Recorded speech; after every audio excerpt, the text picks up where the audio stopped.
Hello students, myself Dr. Sudha Saxena, Assistant Professor of Political Science from Maheshwari Girls PG College, Pratapnagar.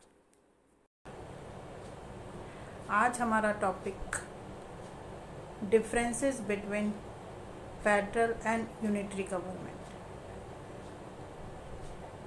संघात्मक शासन व्यवस्था और एकात्मक शासन व्यवस्था में अंतर। ये टॉपिक हमारे राजनीतिक विज्ञान के विद्यार्थियों के लिए एक महत्वपूर्ण टॉपिक है, क्योंकि जब हम किसी भी राजनीतिक व्यवस्था का अध्ययन करते हैं तो हमें ये पता होना चाहिए कि फेडरल गवर्नमेंट का अर्थ क्या है और यूनिटरी गवर्नमेंट का अर्थ क्या है, तथा साथ में इन दोनों में अंतर क्या होता है, जिसके बेस पर हम इजीली उस शासन व्यवस्था का अध्ययन हम कर सकते हैं।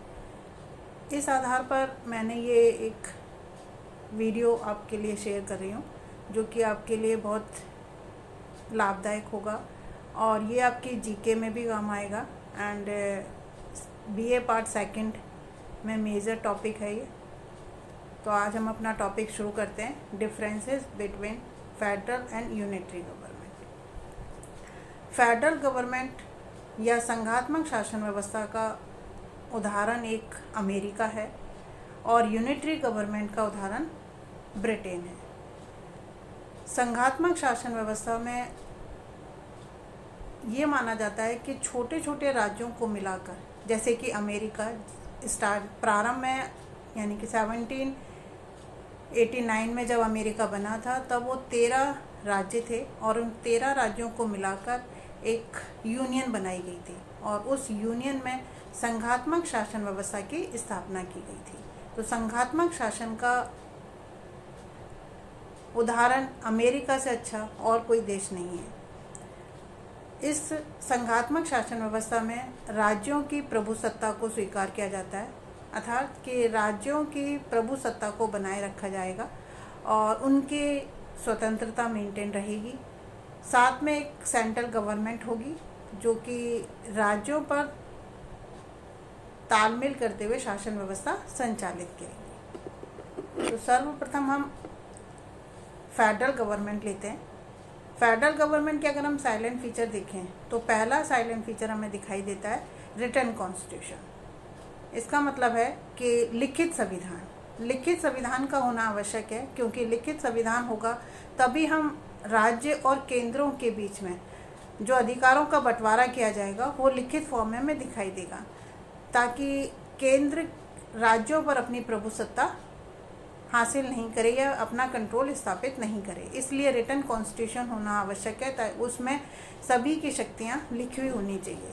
सेकंड हम देखते हैं सुप्रीमेसी ऑफ कॉन्स्टिट्यूशन, यानी कि संविधान की सर्वोच्चता। संघात्मक शासन व्यवस्था में संविधान सर्वोच्च होता है, जिसका मतलब होता है कि जो भी कानून होंगे, व्यवस्थापिका के द्वारा जो कानून बनाए जाएंगे या कार्यपालिका के द्वारा जो आदेश दिए जाएंगे वो संविधान के अकॉर्डिंग होंगे। अगर संविधान के अकॉर्डिंग नहीं होते हैं, उस स्थिति में न्यायपालिका उन कानूनों को अवैध घोषित कर सकती है। इस बेस पर संविधान को सर्वोच्च रखा जाता है। थर्ड हम साइलेंट फीचर देख सकते हैं रिजिड कॉन्स्टिट्यूशन। रिजिड कॉन्स्टिट्यूशन यानी कि कठोर संविधान। संघात्मक शासन व्यवस्था में या संघात्मक सरकार में जो संविधान होता है वो कठोर होता है। कठोर का तात्पर्य है कि संविधान में संशोधन करने की जो प्रक्रिया लिखी है उस प्रक्रिया में विशिष्ट बहुमत की आवश्यकता होती है, अर्थात कि संविधान में संशोधन सामान्य कानून निर्माण प्रक्रिया के द्वारा नहीं किया जा सकता। जैसे कि हम अमेरिका में देखते हैं, अमेरिका में एक संघात्मक शासन व्यवस्था और वहाँ संविधान में संशोधन करने के लिए संसद को विशिष्ट बहुमत यानी कि 2/3 बहुमत की आवश्यकता होती है और आधे राज्यों की स्वीकृति की। उसी के आधार पर संविधान में संशोधन किया जा सकता है। इस आधार पर संघात्मक शासन व्यवस्था में संविधान जो है वो कठोर होता है। नेक्स्ट हम देख सकते हैं डिवीजन ऑफ पावर, यानी कि शक्तियों का बंटवारा। और ये शक्तियों का बंटवारा केंद्र और राज्यों के बीच किया जाता है और इसके लिए सूचियां तैयार की जाती हैं। केंद्र संघ सूची, राज्य सूची, समवर्ती सूची, इस तरह की सूचियां होती हैं जिनके माध्यम से या जिनके द्वारा संविधानों का विभाजन किया जाता है। फिर आता है इंडिपेंडेंट जुडिशरी, यानी स्वतंत्र न्यायपालिका। स्वतंत्र न्यायपालिका का हम अर्थ लेते हैं कि संघात्मक शासन व्यवस्था में न्यायपालिका को स्वतंत्र रखा जाता है। स्वतंत्रता का अर्थ ये भी है कि न्यायपालिका को कार्यपालिका और व्यवस्थापिका से स्वतंत्र रखा जाता है। न्यायपालिका के ऊपर कार्यपालिका और व्यवस्थापिका का नियंत्रण नहीं होगा, वो फ्री होकर अपने डिसीजन ले सकती है। और यहाँ इसका फ्री इसलिए भी रखा जाता है ताकि वो केंद्र सरकार और राज्य सरकारों के बीच में जो शक्तियों का विभाजन किया गया है उसे निष्पक्ष रूप से या निष्पक्ष रूप से उसका समाधान कर सके। नेक्स्ट है डुअल गवर्नमेंट पॉलिसी या डुअल गवर्नमेंट, यानी दोहरी सरकार।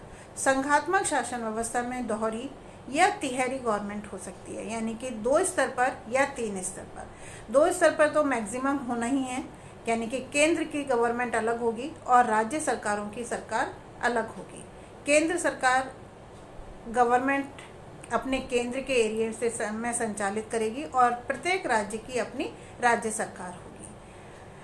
नेक्स्ट है डुअल सिटीजनशिप, यानी दोहरी नागरिकता। संघात्मक शासन व्यवस्था में दोहरी नागरिकता दी जाती है, यानी कि 2 पहचान दी जाती है सिटीजन्स को, एक केंद्र की नागरिकता और दूसरी राज्यों की नागरिकता। जिस राज्य में सिटीजन रह रहा है, नागरिक रह रहा है, उस राज्य की नागरिकता और दूसरी वो केंद्र की नागरिकता। जैसे कि अमेरिका है तो अमेरिका में कोई भी नागरिक जो अपने स्टेट में रह रहा है तो उसे स्टेट की नागरिकता दी जाती है और साथ में अमेरिका की नागरिकता। एंड लास्ट है इक्वल रिप्रेजेंटेटिव, जो कि मोस्ट है, equal representative of state in upper house of legislative, यानी कि जो व्यवस्थापिका होती है देश की, उस व्यवस्थापिका में जो अपर हाउस है, जिसे हम उच्च सदन कहते हैं, उच्च सदन में प्रत्येक राज्य को बराबर संख्या में प्रतिनिधित्व प्रदान किया जाता है। जैसे अमेरिका में 50 राज्य हैं तो 50 राज्यों को, यानी कि 50 राज्यों को 2-2 कैंडिडेट अपर हाउस में भेजने का अधिकार दिया गया है, जिस आधार पर सीनेट की जो मेंबरशिप है वो 100 है, यानी कि जो 100 सदस्य हैं वो इसी आधार पर हैं क्योंकि प्रत्येक राज्य 2-2 मेंबर अपने रिप्रेजेंटेटिव के रूप में इलेक्ट करके अपर हाउस में भेजते हैं। इस तरह से हम संघात्मक शासन व्यवस्था के ये कुछ साइलेंट फीचर हैं जिन्हें देखते हैं और जिनके आधार पर हम ये जज करते हैं कि किसी भी कंट्री में संघात्मक शासन व्यवस्था है या एकात्मक। निष्कर्ष के रूप में अगर हम देखें तो अगर रिटन कॉन्स्टिट्यूशन है, सुप्रीमेसी ऑफ कॉन्स्टिट्यूशन है, रिजिड कॉन्स्टिट्यूशन है, डिवाइडेड ऑफ पावर है यानी शक्तियों का विभाजन हो, इंडिपेंडेंट जुडिशरी हो, डुअल सिटीजनशिप हो, डुअल गवर्नमेंट और equal representative of state in upper house of legislative.